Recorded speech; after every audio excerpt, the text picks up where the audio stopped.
Hey everybody, what is going on? I hope you guys are all doing well, and welcome to another tutorial video. In this video, I'm going to be explaining to you guys how you can add Instagram to your site on Squarespace. So let's get right into it. Now you can add Instagram in a couple of different ways. Firstly, you can go over into your settings and then go down until you see third-party tools. You can click connected accounts and click connect account, and here you can connect your Instagram account.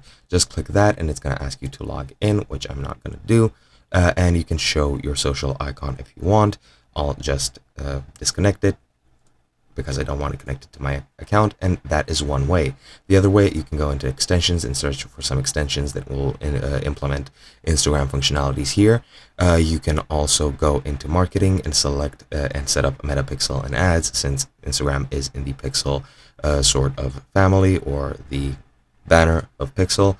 You can also edit the site header or footer, and you can add any links if you want to on the site header.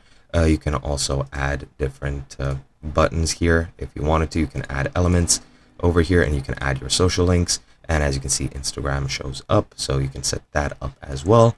And yeah, that is pretty much it. Another thing you can do, I'll just go over into a page that I have. I'll just go into scheduling, and I'll go over into here, click edit, and then you can set up an embed block. If you want to embed your Instagram account, just add the embed block wherever you want, click on it, edit it, and just link your Instagram account here if you want, or code snippet and paste the HTML code. But that is pretty much all you need to do. Hope you guys enjoyed, and I'll be seeing you guys in another video.